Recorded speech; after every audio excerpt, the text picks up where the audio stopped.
¿Qué son las infecciones respiratorias agudas de forma sencilla? Son todos esos procesos, ese grupo de enfermedades que van a cruzar con cuadros característicos, ¿no? De moco, de tos, de estornudo, que las van a englobar en una afección respiratoria, del aparato respiratorio, pero que va a tener una duración de menos de 15 días. Entonces, ese es el concepto que tenemos que recordar. Un grupo de enfermedades de origen infeccioso, que pueden ser por virus, bacterias, hongos o parásitos, que produce afección del aparato respiratorio y tiene una duración menor de 15 días. Ese es el concepto general. ¿A quién le afectan más los procesos respiratorios? Los dos extremos de la vida. A nuestros niños, sobre todo los menores de 5 años, y a nuestros ancianos. Los factores de riesgo.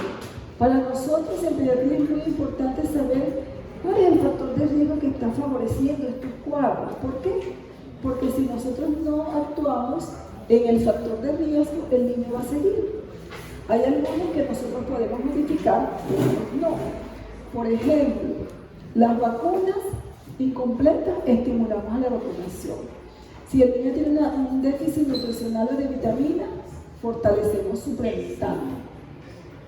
Si el niño su hermanito va a guardería, o el niño va a guardería, la higiene, el lavado de manos, el no compartir los utensilios, ahí fortalezco mucho eso. Esto de bajo peso al nacer, tengo que ver si se está equilibrando el pacientito o no en los 2 primeros años de vida, ¿no? Algunos se afectan por los cambios bruscos de temperatura, y esto es una realidad. Por supuesto, el contacto con las personas enfermas. Si hay un adulto enfermo, ¿el niño qué le va a pasar? También se va a enfermar. Eso es casi que inevitable. Las condiciones de la vivienda, entonces todos estos factores yo debería de alguna manera identificar qué pudiera yo modificar para evitar que este niño se me siga enfermando. Entonces vamos a tener procesos infecciosos de vía aérea alta y baja. Los de vía aérea alta van a ser más frecuentes, pero menos se nos van a complicar. En cambio, los de la vía aérea baja van a ser menos frecuentes, pero se nos van a complicar un poquito más. Entonces tenemos que conocer los dos, porque esto es lo que vamos a estar viendo cada rato y esto es lo que tenemos que evitar que pase. Entonces vamos a ir desglosando cada uno de ellos poco a poco, enfocado en lo que es el diagnóstico y tratamiento. No vamos a hacer mayor énfasis en las otras características porque es imposible. Entonces, el resfriado común, todos hemos pasado por resfriado. Todos nos hemos resfriado muchas veces en el transcurso de nuestra vida, que de repente en algunos ha sido más notorio que en otros, pero bueno. Ahí está. Todos hemos experimentado esa congestión nasal, esa secreción nasal, ese dolor de garganta y la tos, que puede ser variada, depende de los casos, entre los síntomas de resfriado común. Recordar que en pediatría nos dicen que los niños pueden tener entre 4 a 8 episodios al año. Hay mamás que llevan el segundo episodio y están estresadas. Doctora, le dan muchas veces gripe. En este año, ¿cuántas veces? Esta es la segunda. Señoras, dice que hasta 8 al año le puede dar. Pero sabiendo diferenciar que es un resfriado común, que no tiene una complicación del resfriado común. Entonces ahí está la diferencia en nosotros los médicos poder identificar. Y que la clínica puede variar de 4 a 10 días. Hay personas que le da el malestar 2 días y al tercer día ya están bien. Pero hay otros que pueden durar unos 10 días con todo ese proceso de resfriado. Los virus siguen siendo los virus conocidos, donde el rinovirus ocupa entre un 30 y un 50%, y los otros virus ya conocidos para influenza, coronavirus, rinovirus, virus sincitial respiratorio y todo lo que aparece allí.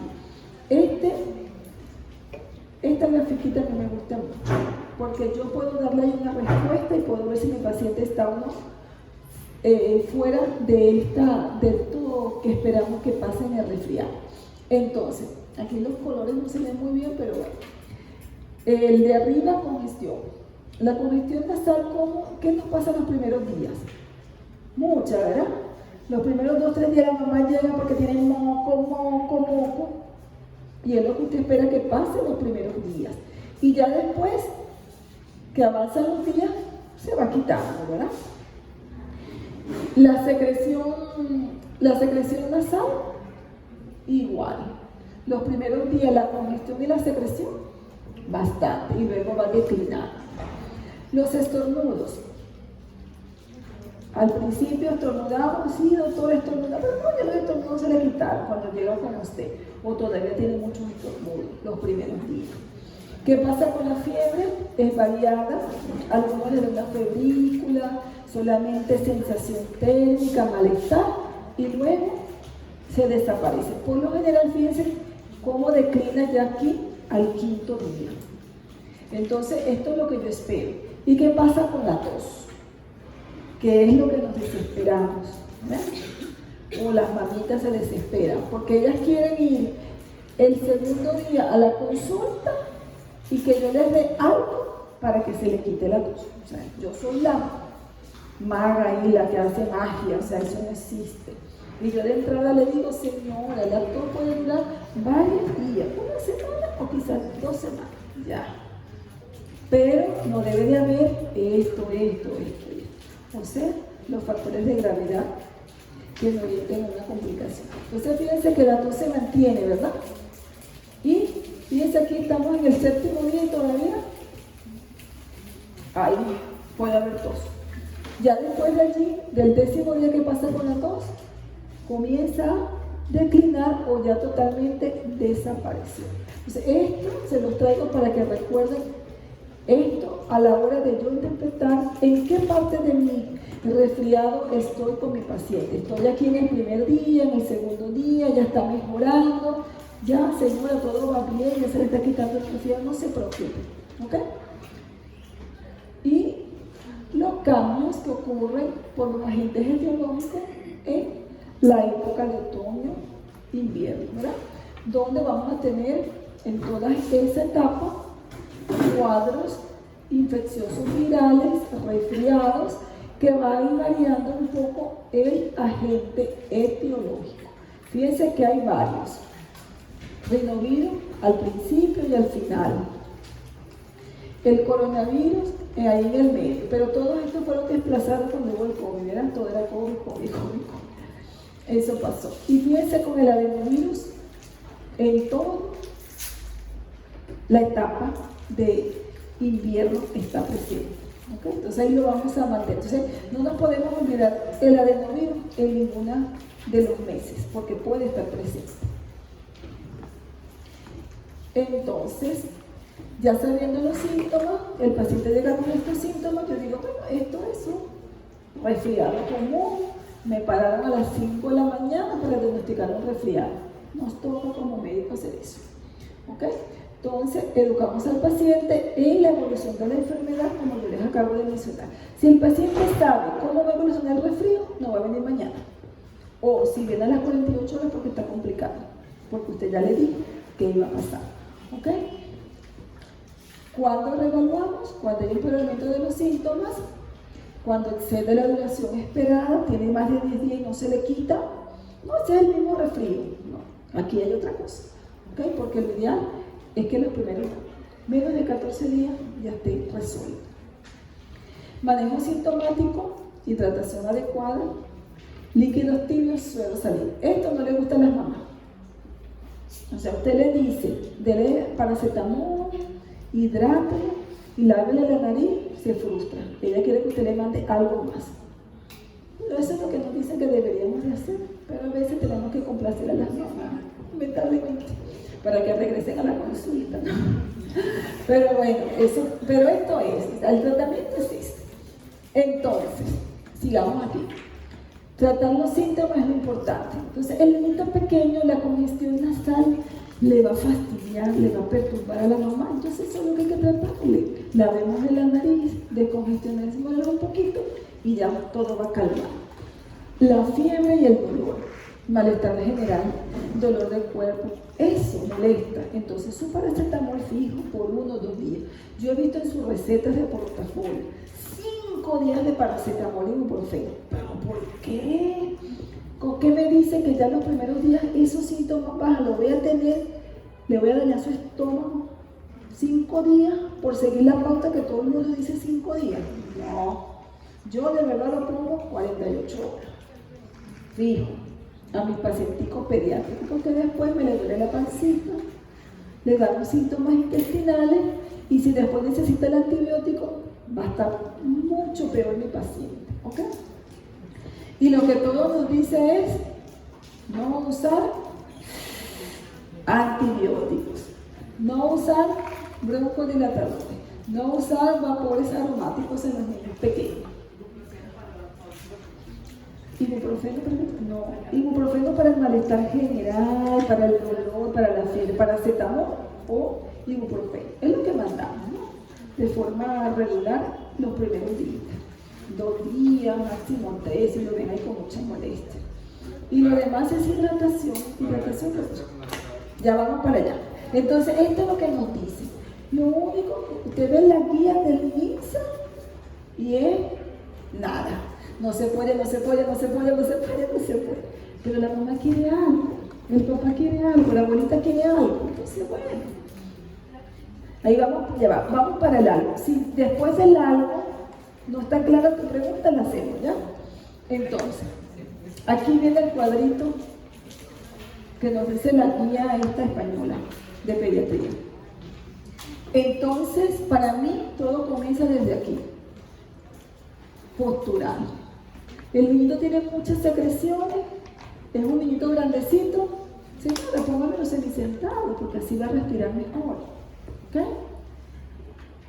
Tiene secreciones nasales, la vemos en la nariz. ¿Con qué? Con lo que tengamos. Si la persona tiene recursos, yo indico los sprays de lavado nasal con agua amarilla, que en muchos países eso está por edades. De tal edad a tal edad, de tal edad, el rocío amarilla. Pero yo no sé por qué aquí no hay tanto. Donde yo vengo era por la crisis, pero el costo, son un poquito costosos y los peruanos no les gusta gastar, por no decir otra cosa, ¿no? Entonces, ¿qué es lo más económico?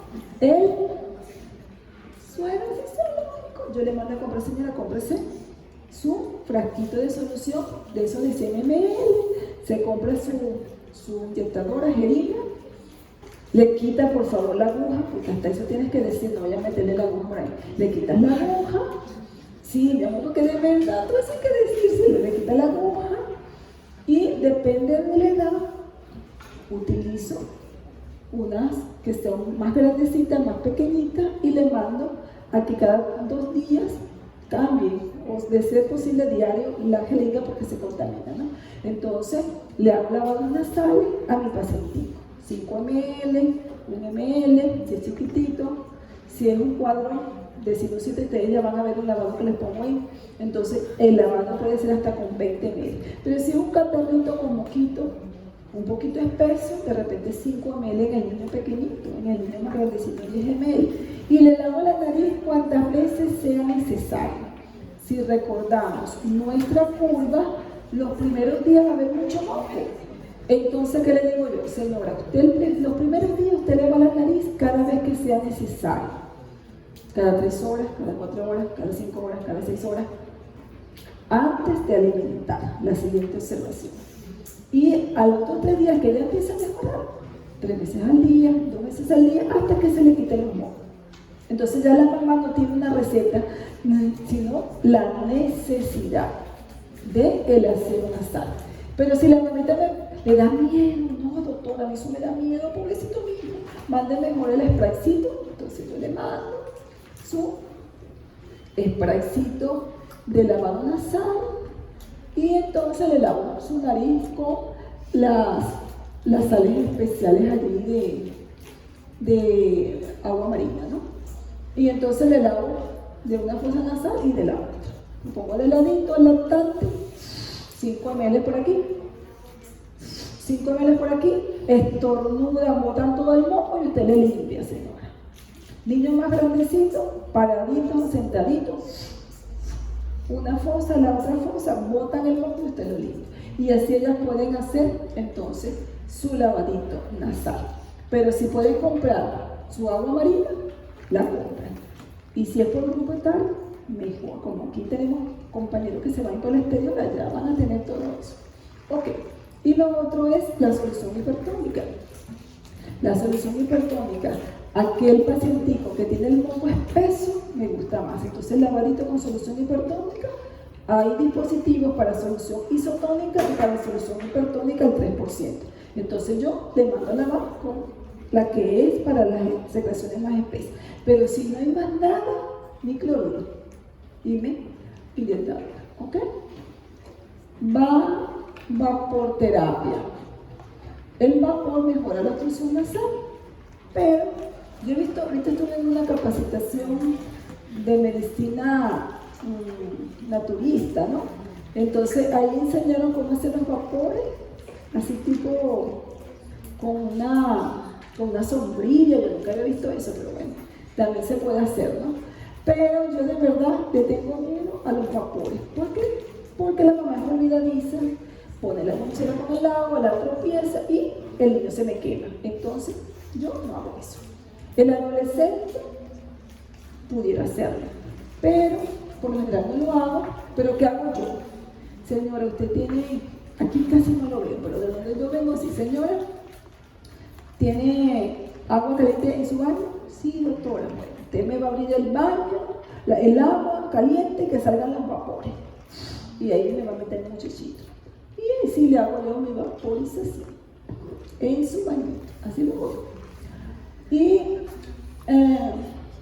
las otras vaporizaciones con el niño más grande, el adolescente, ¿no? Si lo quieren hacer, pero siempre evitando las quemaduras, que es el riesgo en nuestra edad pediátrica, ¿no? ¿Ah? Lo que pasa es que la nebulización pudiera ser, pero al niño pequeño eso le fastidia, lo hace llorar y lo estresa. Entonces, ¿para qué lo voy a nebulizar si es para lavarle la nariz? O le lavo, o le hago la vaporización, cualquiera. Ah, entonces ya va, pero eso está más abajo. Ya, ahí viene. Entonces, ¿qué dice? Los humidificadores son opcionales. ¿En qué sentido? En el costo, ¿verdad?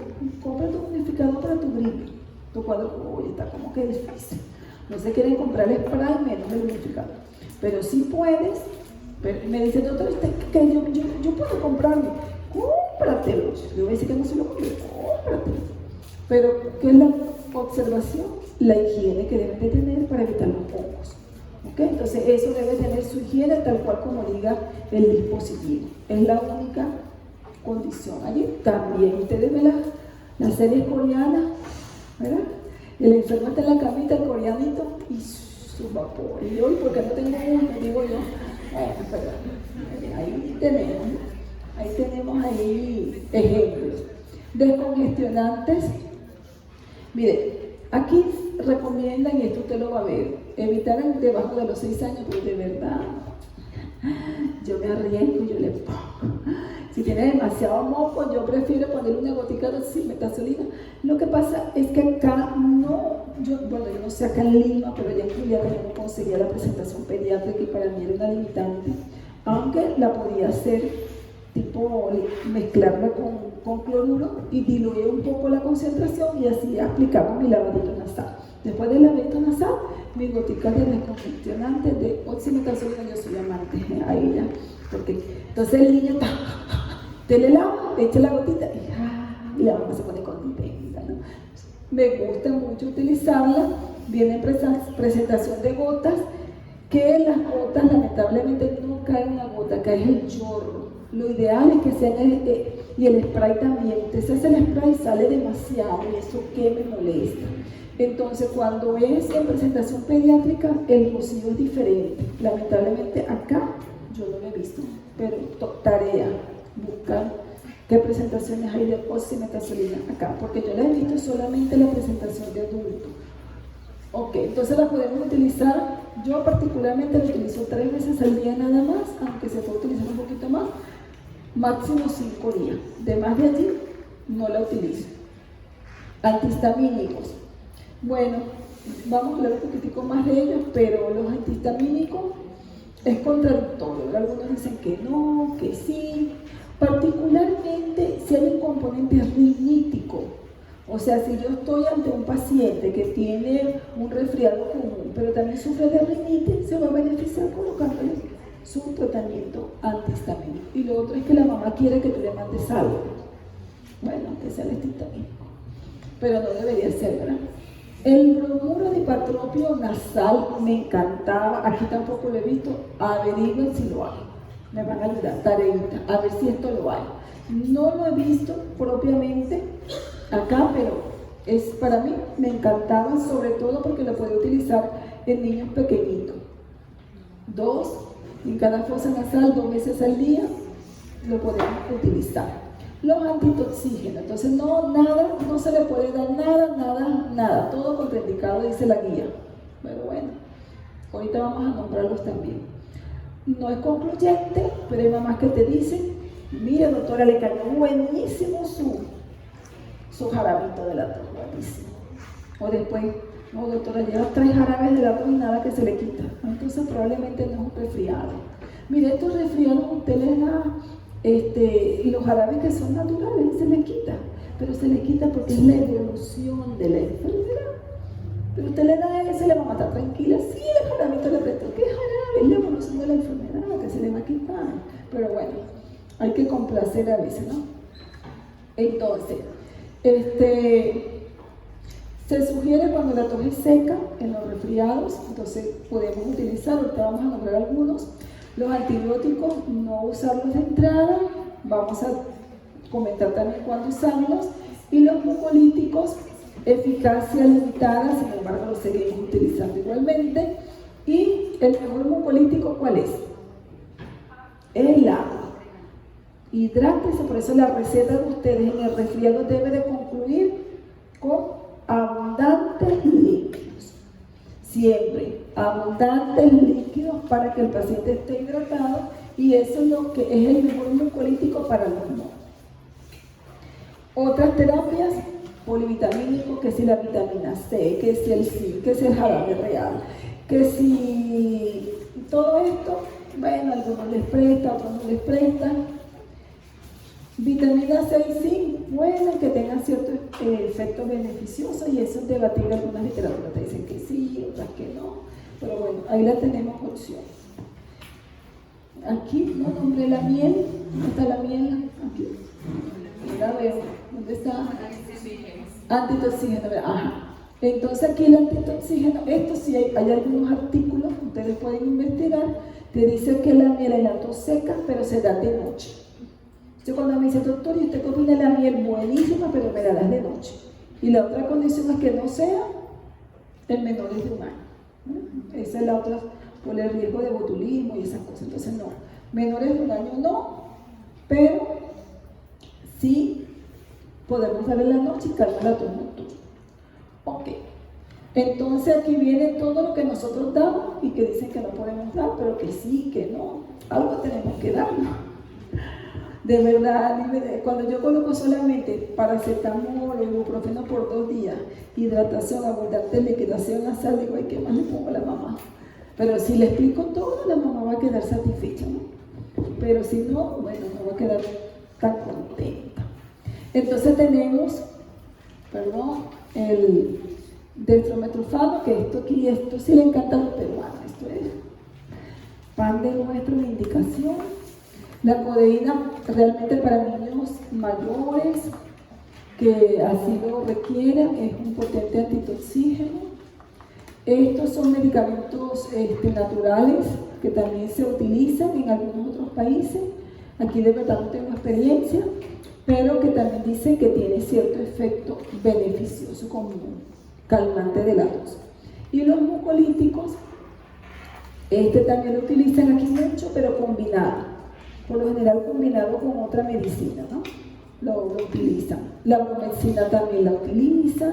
Por lo general los jarabitos, casi todos estos jarabitos son siempre 2.5 ml 3 veces al día, o 2 veces al día es lo mismo, para los chiquititos y Y para los grandecitos, 5 ml. Casi todos los jaraditos te van a decir lo mismo.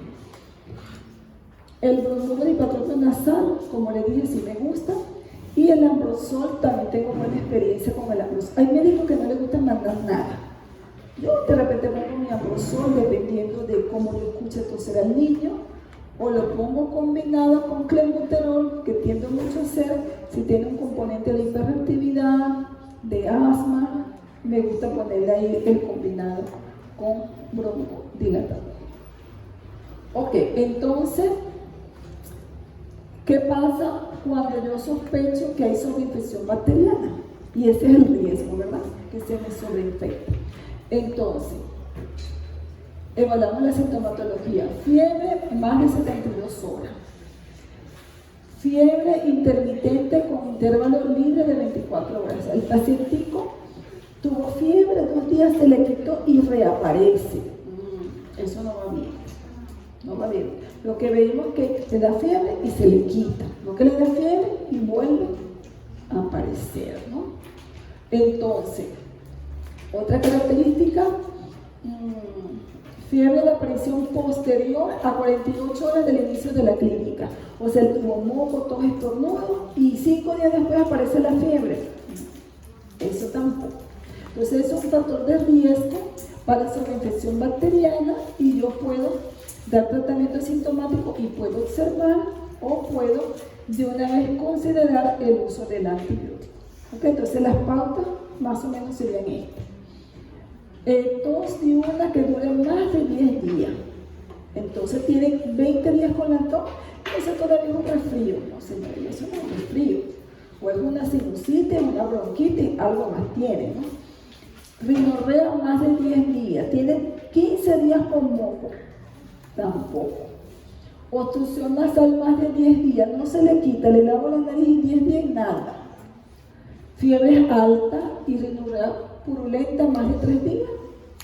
Probablemente hay una sobreinfección bacteriana, entonces yo debo de sospechar que probablemente es una sinusitis aguda y yo valoro la colocación del antibiótico. Entonces esta sería más o menos la guía para yo decidir si voy a colocar o no el antibiótico. ¿Okay? Y los factores de riesgo. Porque si es un cardiópata, yo prefiero una amoxicilina bien dada, precozmente, y no que me venga después una neumonía. Es como muy algo personal. La faringoamigdalitis. Entonces, el agente etiológico más frecuente de la faringoamigdalitis bacteriana es del grupo A. Entonces, los síntomas son insidiosos, hay dolor de garganta, hay fiebre, pueden haber síntomas inespecíficos, dolor abdominal, náuseas y vómitos, sobre todo en los pequeños, en los retarditos. Y a veces te puede venir el paciente con solamente un poquito de eritema o con francas ya lesiones pultáceas, ¿verdad? Donde ya tú vas a identificar. El que no vea eso, ya pues. Pero es fácil de repente identificar. Pero puede pasar que me llegue en la mañana así y en la tarde aparezcan las lesiones características, ¿no? Eso puede pasar. Ay, ¿qué pasó aquí? No sé. Las letras están en blanco. ¿Ah? Las letras están en blanco. Ah, las letras. Ah, ¿en serio? Sí, porque dice de... A ver si se ve acá. Porque no me falta nada. Sí, aquí sí se ve. Ah, no me di cuenta, pero aquí sí se ve. Entonces, desde el punto de vista de nuestro diagnóstico, el diagnóstico es clínico. Se te evalúa, ve la faringe, ve las amígdalas y listo. Pero tiene que hacer una buena evaluación de la esfera ORL, ¿verdad? Evaluar bien la garganta, que no es fácil en los niños. O sea, ver la garganta en los niños pequeños no es fácil. En el escolar, en el adolescente, es fácil porque te abre, pero el chiquitito no. Cuando evaluemos la parte clínica, tenemos que también ver las manos y los pies. Para el diagnóstico diferencial con síndrome mano-boca, pies. ¿Ok? De laboratorio, de forma regular, yo no pido nada. Pero hay mamás que vienen con un resultado, usted lo puede evaluar, ¿no? Hay niños que hacen amigdalitis y tienen 30.000 glóbulos blancos. infección. Hay niños que tienen 5.000, 8.000, pero por lo general vemos leucocitosis con neutrofilia, PCR es elevada.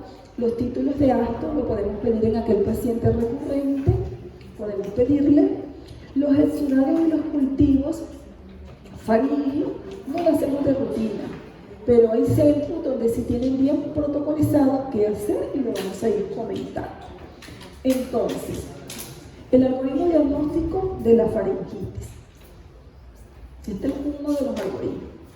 Entonces, faringitis con clínica y o exposición sugestiva de etiología vírica. Si yo pienso que esto es viral, yo no voy a hacer el test diagnóstico rápido. Pero acá no lo tenemos, ¿verdad? Pero como van a viajar algunos, entonces van a tener su test de diagnóstico rápido por acá. Entonces, si yo tengo una clínica subjetiva de estreptococo, o que esté dudosa, se da o no se da, entonces yo evalúo el grupo etario, todo el grupo etario. Niños pequeñitos, por lo general los agentes son virales, no debería de hacer la prueba. Niños un poquitico más grandes, de 18 a 24 meses, y asiste a la escuela, yo debería de hacerle su descarte. Niñito que no asiste a la escuela, por lo general debería ser viral, pero si tiene un hermanito en la edad escolar, interpreto también ahí el riesgo-beneficio. Y niños mayores de 24 meses con clínica subjetiva y exploración física que me oriente, yo le debería de practicar el test. Entonces en esos países el paciente baja al laboratorio y ya a la hora sube y te sale. Entonces tú sabes si le vas o no colocar antibiótico. Todo esto para disminuir el uso del antibiótico, ¿no? Realmente. Entonces, ¿qué vamos a dar? El tratamiento sintomático, lo que dijimos. Hidratación, reposo, miel de abeja, gargarismo con agua tibia. Yo debo estar mando a hacer mi gárgaras. Si las mando a hacer con mi cucharadita de sal, lo mando a hacer. El paracetamol y ibuprofeno para disminuir las molestias de la fiebre, del malestar general, del dolor de garganta por 2 o 3 días. Chicos, no le pongan 5 días, pero es que eso se va a quitar rapidito, ¿no? Y aquí tenemos el tratamiento empírico. Entonces, en los países donde se cuenta con la penicilina oral, chéverísimo, damos 250 miligramos cada 12 horas por 10 días. El tratamiento sí es largo. En los menores de 30 kilos y en los mayores de 30 kilos, 500 cada 12 por 10 días sería suficiente. Y con eso se trata. No hay resistencia a la penicilina. El estreptococo beta-hemolítico del grupo A no es resistente. Por eso las dosis son bajas. Podemos dar amoxicilina, 40-50 miligramos por kilo día, por 10 días. Y la consideración es utilizar dosis bajas, una vez al día, 2 veces al día. Y podemos utilizar también la penicilina benzatínica, que yo casi ya no la uso porque, como les digo, no me gusta apoyar a mis pacientes. Pero bueno, si ustedes indican la penicilina, porque ustedes están seguros que es un estreptococo del grupo A y tiene menos de 30 kilos, le doy sus 600.000 unidades intramuscular profundo, yo tengo que decirle a mi paciente que va a seguir febril 2 días más, ¿ok? Hasta que el efecto de la medicina se logre, porque si no, el día de mañana, ¿dónde va a venir?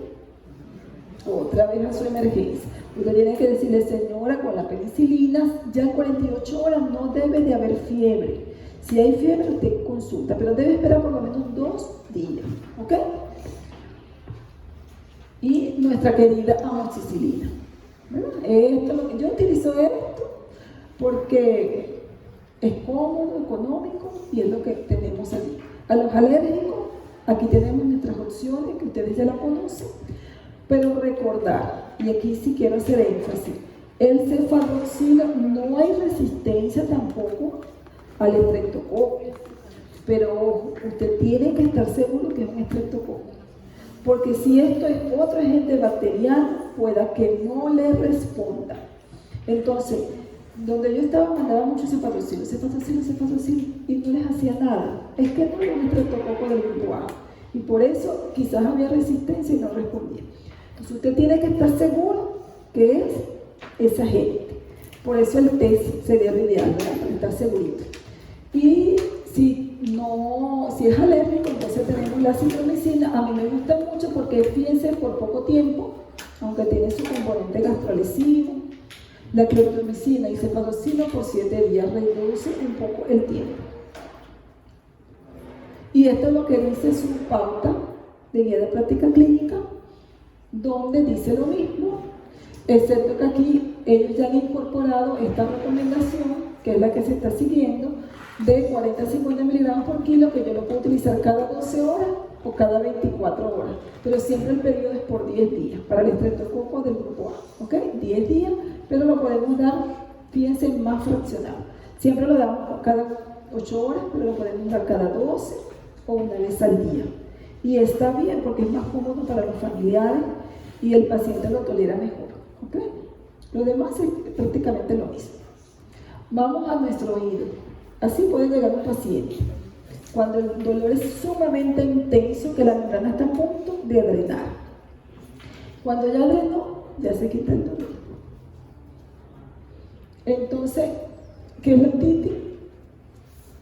Es la aparición brusca de esos signos y síntomas de infección de la mucosa del oído medio. Estamos hablando aquí de la otitis media aguda, donde nosotros podemos encontrar que el paciente nos llegue así, o nos llegue con el nivel o el dolor intenso, ¿ok?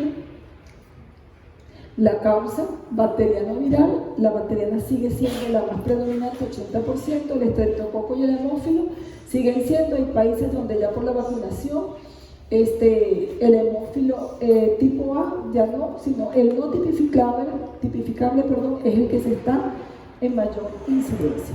Entonces, si les coloco el otro hemófilo, no me vayan a marcar eso, ¿no? No creo que les pregunte eso, es muy fácil. Entonces, estos son los agentes más frecuentes, pero no nos podemos olvidar de los virus. Como los virus juegan un papel importante y nosotros queremos evitar dar antibióticos, la conducta actual es de observación en algunos casos que ya vamos a mencionar. Entonces, voy a decir las eléctricas son blancas. Entonces, ¿cómo hacemos nuestro diagnóstico? La clínica, viendo el oído. A mí me enseñaron que después de ver 2000 oídos, es que usted va a saber que tiene un oído.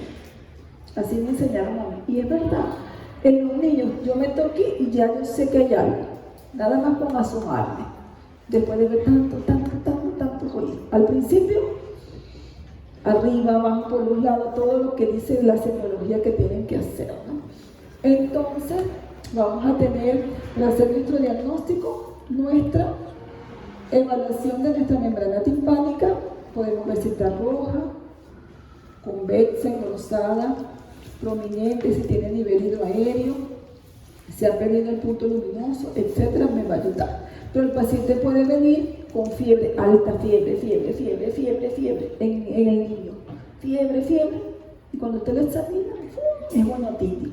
Respiro, ya sé que tiene. ¿Ok? Náuseas y vómitos en los niños pequeños, hiporexia, malestar general, pero este es el síntoma por el cual puede consultar, ¿verdad? Aunque si está perforada ya no duele. Yo una vez tuve un paciente que llegó a la emergencia, doctor, le traigo porque tiene fiebre, y cuando apenas yo la veo y hago así, el pum corriéndole por aquí, la mamá no se da cuenta. ¿Por qué? Porque cuando ya se rompe, ya calma el dolor y ya el paciente no se queja, ¿no? El llanto, la irritabilidad y la otorrea, cuando ya la veamos, que proviene del oído medio, pues ya tenemos el diagnóstico.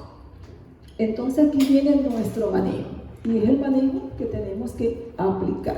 Dijimos que la conducta actual es evitar estar colocando antibióticos a los niños que no correspondan. Por lo tanto, lo ideal es que yo pueda hacer un diagnóstico probable de otitis, o ya yo tengo un diagnóstico certero de otitis. Por ejemplo, cumple los 3 criterios, es una otitis confirmada. ¿Cuál sería? La clínica aguda, la otalgia o sus equivalentes. ¿Cuáles son los equivalentes?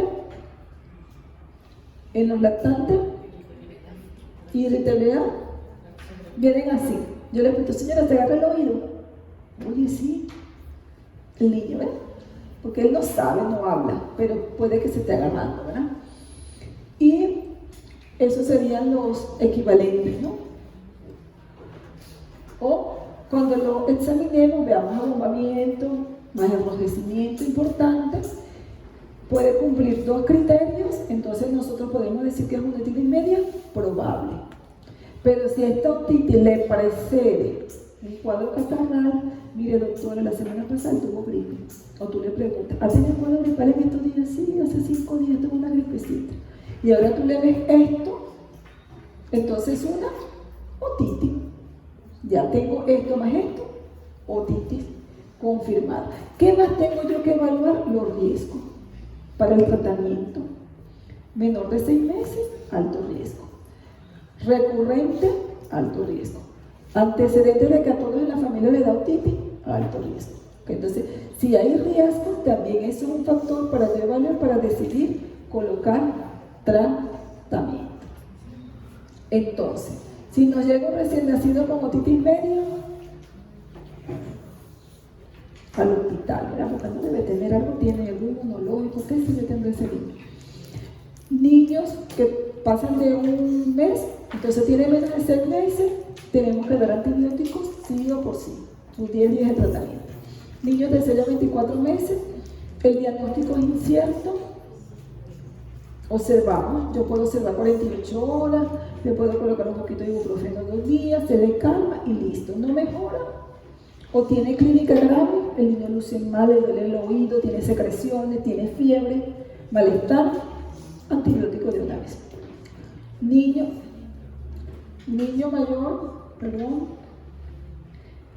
mayor de 24 meses, con clínica leve, niño que luce bien, apenito, una molestia y no tanto, yo lo puedo observar 48 horas y veo, y no coloco antibiótico, y observo.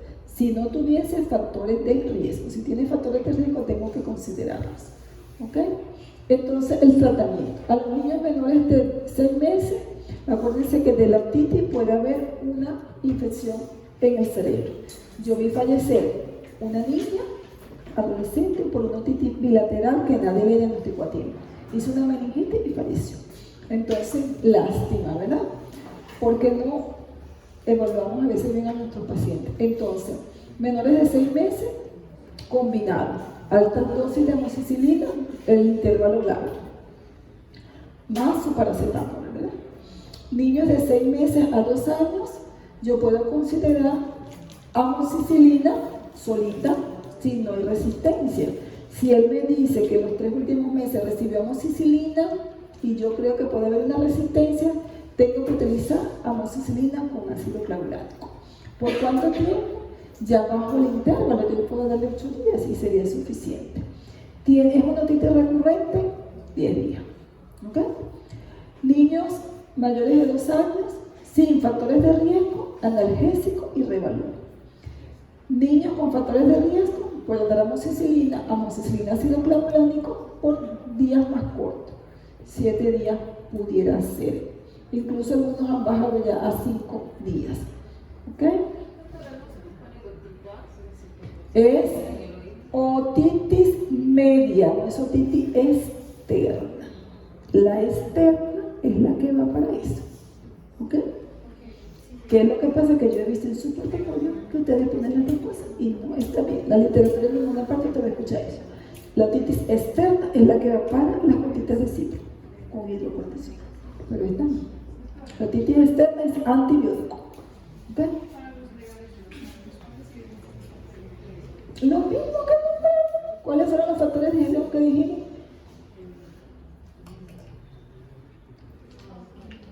Son esos mismos. Ok, vamos a la sinusitis. Es largo, ¿verdad? Pero bueno, vamos a ir conversando los que quieran escucharme, los que no sigan durmiendo y en sus celulares.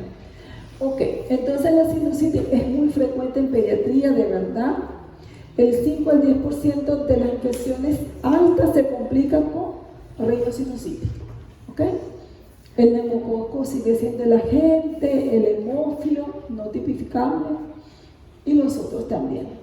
Es un proceso inflamatorio de la mucosa nasal y uno o más o todos los senos paranasales, caracterizados por obstrucción nasal, moco, rinorrea, que pueden cursar con otros síntomas inespecíficos. Entonces, aquel resfriado que dure más de 10 días y que después le aparezca fiebre, ¿qué puede ser? una rinosinusitis. Y si le da fiebre de alta y usted ve rinorrea posterior purulenta, sinusitis. Pueden haber otros síntomas. A mí me llegan los pacientes con dolor facial, me duele la ceja, cefaleas, puede llegar con obstrucción nasal, puede llegar con tos persistente. Este es un motivo de consulta. Él no viene por moco nasal, él no viene por nada, él viene porque tiene tos persistente. Entonces cuando usted lo examina, le toca los senos frontales, los senos maxilares, hay dolor, me oriento. ¿Tuvo un cuadro gripal? No, doctor, es que este niño sufre de gripe. Todos los meses le da gripe. Esos son cuadros de rinosinusitis que está teniendo todos los meses. Entonces debo de tratarlo adecuadamente. Entonces, estos síntomas tengo que aprender a evaluarlos. Entonces, los hallazgos positivos significativos, ¿cuáles serían a nivel de radiología? La pacificación del seno. ¿Verdad? Veo el seno que está opaco, puedo verlo con nivel. En una tomografía lo veo más definido, lleno allí de secreciones. La ultrasonografía de senos paranasales, no tengo experiencia en ella, pero ojalá yo algún día tuviera este aparatico para ver allí si hay o no. Entonces la sensibilidad es del 86%, la especificidad del 96% y va a variar de acuerdo al niño y el adolescente el resultado que nos va a orientar entonces a que estamos ante una sinusitis. Entonces vamos por los esteroides, me perdonan, pero no sabía que no se iban a ver. Entonces, los esteroides, ahí hay una lista de esteroides tópicos, todos sirven. Hay algunos que están aprobados a menores de 4 años y otros no. Entonces, el que sí está aprobado es la budesonida, ¿verdad? Y la mometasona, eso lo utilizamos. Sin embargo, he utilizado todos. Entonces, cualquier esteroide es bueno. Hay unos que son más costosos que otros, hay unos que tienen un saborcito como más fuerte, pero bueno, a mí me gusta mucho utilizar mi esteroide nasal, tópico ahí, mi spraycito, por lo menos por un mes para el tratamiento, 15 días, va a depender de la clínica del paciente. Y siempre recordar que debe ser apuntando hacia el ojo, de ladito apuntando hacia el ojo. Los antihistamínicos, algunos no están de acuerdo con ellos, pero aquel paciente que tiene un cuadro de rinitis asociada se va a beneficiar. Y aquí van a ver el lavado nasal, ¿verdad? El lavado nasal, como sale bastante secreción. En los cuadros de sinusitis podemos utilizar 20 ml en los niños, 10, 15, 20. Los primeros días un poco más y mejora. Y el antibiótico van a ser los mismos. Vamos a utilizar la amoxicilina. Podemos utilizar, como dice ahí, la amoxicilina con ácido clavulánico. Evaluamos el riesgo de resistencia. Podemos utilizar la cefaloxima, la sultamicilina. Yo he visto niños tratados espectacularmente con la sultamicilina. Y la levofloxacina, yo la he utilizado mucho también en niños, la levo, como dice ahí, la dosis pediátrica de 10 miligramos por kilogramo día, dosis única, ¿no? Entonces tenemos esa alternativa terapéutica allí. La epiglotitis y el crudo. La epiglotitis es ese proceso inflamatorio que hay en la epiglotis y en las estructuras que están adyacentes. Realmente no es frecuente ver esto. Poco, yo he visto como 2 en mi vida o 3. Pero el problema es que el paciente puede fallecer por obstrucción de la vía aérea superior. Entonces, de ahí la importancia que nosotros recordemos esta enfermedad. Es más frecuente en varones, en los meses fríos, el hemófilos influenza tipo B sigue siendo el agente etiológico más frecuente. Entonces, una enfermedad de instalación brusca y rápidamente progresiva, donde vamos a tener la característica de que ese comienzo es brusco, es progresiva, no hay pocos pródromos, hay poquitos, la fiebre va a ser alta y el paciente me va a lucir tóxico. Va a tener la característica del signo de trípode, donde hay hiperextensión del cuello, protrusión del mentón, la boca abierta con la lengua afuera. Esto es lo característico. Si ven esto, corran, porque puede fallecer el paciente, ¿no? Complicaciones, el paciente, bueno, puede estar ansioso, hay dificultad respiratoria que puede ir en aumento y puede complicarse con otros cuadros infecciosos. Como es un cuadro bacteriano, entonces vamos a encontrar leucocitosis con desviación a la izquierda, la PCR elevada, y en la radiología de tórax podemos ver el aumento, perdón, de tórax no, de cuello, podemos ver el aumento de la epiglotis, que la vemos en esta imagen.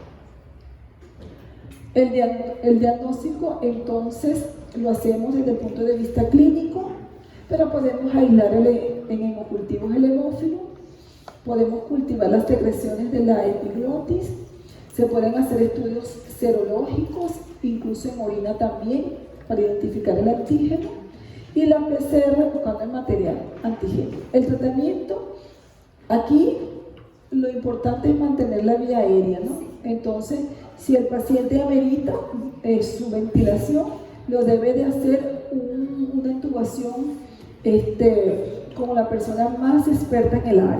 No es que yo voy a practicar intubar ahí, ¿no? Ahí el que mejor lo sepa hacer es el que lo tiene que hacer. Se debe de dar oxígeno, los medios generales, controlar la fiebre y por supuesto dijimos que una infección bacteriana entonces requiere su antibiótico endovenoso, cefotaximia o ceftriaxona a dosis normales, y aquí están las indicaciones para los alérgicos. Podemos considerar los esteroides en el edema supraglótico, el antibiótico de 7 a 10 días. Ahora el CRUD o laringotraqueobronquitis aguda viral. El agente etiológico más importante es el parainfluenza tipo 1, donde vamos a tener la triada característica que es la tos perruna. Yo creo que ustedes ya la han escuchado en sus guardias, ¿no han escuchado a los pacientes con laringitis, con la tos tifónica, perruna? El estridor es el predominio inspiratorio. Bueno, cuando la escuchan la primera vez nunca se la va a olvidar. Y la enfermera le va a decir, doctora, yo es un CRUD. Ya la enfermera sabe. Tenemos que evaluar por la escala la gravedad del paciente. Mientras más puntos tengamos, más grave está el paciente. Cuando hay compromiso de lo que es el estado de conciencia, dificultad respiratoria y cianosis, el paciente va a estar más comprometido como cualquier otra patología respiratoria. Cualquiera de las escalas es importante que pudiéramos utilizar. Sin embargo, para mí lo importante es ver al paciente, ¿no? Porque ponerme a sacar puntos quizás me hace perder tiempo, pero yo identificarlo y saber que está comprometido es lo importante. Entonces yo evalúo la severidad, la gravedad del paciente, leve, moderado, severo o potencialmente mortal. Esto es lo que nosotros tenemos que evitar. ¿Cuándo podemos pensar en esto? Cuando hay estridor en reposo, aunque puede estar el paciente tranquilo, el paciente está agotado, ya no puede ni respirar, las saturaciones están muy bajas, hay cianosis, hay letargo. Todo esto me indica a severidad. Realmente para mí el sonido de la tos no sería lo tan importante. Para mí lo importante en el diagnóstico es cómo está respirando el paciente, cómo está ventilando, entra aire, sale aire, es simétrico o no, cómo está el estado neurológico, cómo está la saturación. Si todo eso está bien, aunque todo sea horrible, yo no me preocupo. ¿Ok? El hemograma, como es un cuadro viral, no nos va a ayudar mucho. Y la radiografía de cuello, la típica característica de punta de lápiz o reloj de arena descrita en los libros. Entonces, ¿cómo yo lo voy a manejar? De acuerdo a la gravedad. Mientras más grave esté, más pudiera yo realizar. En un paciente leve, el tratamiento, obviamente dijimos que en este paciente no va a necesitar oxígeno, ¿verdad? No hay compromiso de mayor cosa. Yo utilizo entonces aquí la dexametasona. La dexametasona de 0,3 a 6 miligramos por kilo, vía oral, dosis única. Vía oral. Ustedes la tienen. Yo no la tenía, la anhelaba. Pero ¿qué hacen ustedes? Me inyectan a los niños, teniéndola vía oral. Y vía oral tiene el mismo efecto que vía intramuscular o endovenosa. ¿Ok? Entonces evitemos estar cuidando a nuestros chiquitos. Realmente la dosis para mí es de 0,6 en todo, pero ustedes van a ver otros algoritmos donde cambia la dosis según la gravedad. Entonces yo le puedo colocar esto y puedo reevaluar a mi paciente. Si todo está bien, no hay dificultad, no hay desaturación, todo perfecto para su casa. El efecto de esa dexametasona se va a mantener en el tiempo, unos 3 días. Entonces el paciente por lo general no va a volver porque esté empeorando. Pero si el paciente está moderadamente comprometido, ya su saturación está bajando, pues damos aporte de oxígeno. Y aquí tenemos nuestra otra herramienta que es la adrenalina nebulizada. Entonces podemos utilizar nuestra adrenalina, colocamos nuestra dexametasona y reevaluamos. El paciente mejora, lo observamos un buen tiempito, unas 4 horas por lo menos como dice aquí, y lo mandamos para su casa, si está bien. Si el paciente no mejora y ya pasa severo, entonces ya yo puedo utilizar un secuencial de adrenalina, puedo seguir colocando mi dexametasona y puedo tener otras opciones de hacerlo de la forma más seguida y puedo ver entonces la reacción. La adrenalina a veces puede tener un efecto rebote. Al principio el paciente mejora y a las 2 horas el paciente empeora. Por eso el paciente tiene que quedarse en observación cuando utilicemos la adrenalina y también sus efectos secundarios. Entonces, en este algoritmo, fíjense que ellos, dependiendo de la severidad, van aumentando la dexametasona. Aquí la mantienen igual, pero en el otro que tengo varía. Entonces, algunos colocan esto, yo soy partidario, y es lo que dice la guía también de acá del Perú, 0,6. Para mí estaría bien. Al paciente que tiene asociado broncoespasmo o es asmático, le escuchan silbido, a ese es el que yo tengo que utilizar, también el saludable. Ok, entonces aquí tenemos la forma de dar el tratamiento, cómo se da la adrenalina racémica. Algunos utilizan antibióticos en este libro sale, pero de verdad no es rutinario utilizarlo. Y esta es la presentación de su guía de práctica clínica de aquí del Perú, donde fíjense que ellos colocan aquí la dexametasona a 0,6. Ya no se ve mucho, pero igual está en las guías.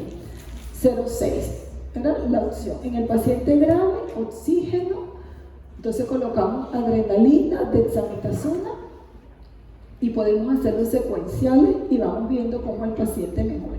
A veces el paciente con colocar su primera dosis de adrenalina ya mejora, pero hay que igual hacerle seguimiento. ¿Ok? Y aquí ellos tienen algo que lo que comentamos la primera vez que nos encontramos es esto de la budesonida. La budesonida nebulizada ha demostrado ser tan eficaz como la dexametasona.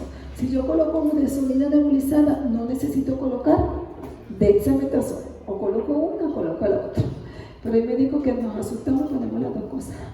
Pero no es lo recomendado, ¿verdad? Pero bueno, eso puede pasar.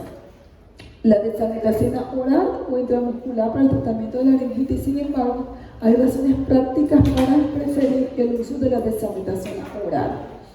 La nebulización con frecuencia prolonga la agitación, o sea, el niño se pone lloroso, se agita, ¿verdad? Con la nebulización. Eso es verdad, pero ¿cuál es el punto aquí? Para la pauta, el costo. O sea, como la budesonida es más costosa, entonces, ¿cuál es la sugerencia de primera instancia en la guía? La adrenalina, porque es menos costosa, y la dexametasona oral. ¿Ok? Entonces, el paciente se puede complicar, el paciente podemos hospitalizarlo en un porcentaje bajo, incluso puede llegar a intubación. Estos son los criterios de hospitalización. ¿Termina la pieza? A las 50, listo, termino con bronquiolitis, listo. Esta será la última porque después viene el bronquiolitis. Entonces, el diagnóstico diferencial entre el falso la laringotraqueitis. Ese es mi teléfono que también tiene su alarma para esta hora. Ok, entonces aquí es importante que este cuadrito lo entendamos, donde nosotros podemos diferenciar la traqueitis bacteriana, como su nombre lo dice, hay un proceso bacteriano, hay una bacteria, ¿verdad? La epiglotitis compromete la vida del paciente, entonces la intubación es usual. Y también en la traqueitis bacteriana es usual la intubación, no en el CRUD verdadero. En el falso CRUD es raro un paciente que se pueda intubar. Los exámenes van a variar. Si es un componente infeccioso, hay leucocitosis con neutrofilia, ¿verdad? Las manifestaciones clínicas varían un poquito, pero aquí lo que es importante es el comienzo, ¿no?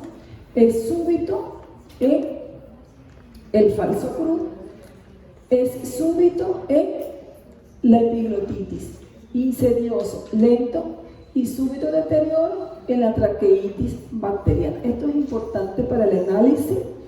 El falso CRUD puede ser por cambios allí de temperatura, por hiperactividad de la vía aérea, por reflujo gástrico, por cuadros virales, ¿no?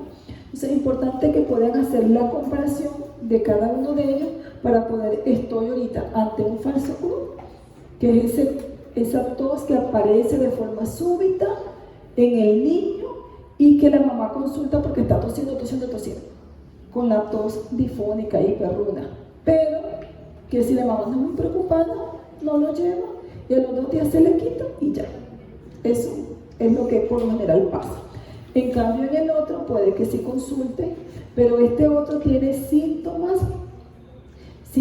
virales que el otro no lo tiene, ¿no? Este no va a tener esa sintomatología previa viral, en cambio esta sí. Y este, por supuesto, es la toxicidad que va a tener el paciente y el compromiso de su vía respiratoria. Entonces, cada uno tiene algo diferente que yo debo de, como médico general, saber para poder saber en cuál de los tipos yo estoy. ¿Ok? Entonces, lo dejamos hasta aquí. ¿Sí? Continuamos la próxima clase.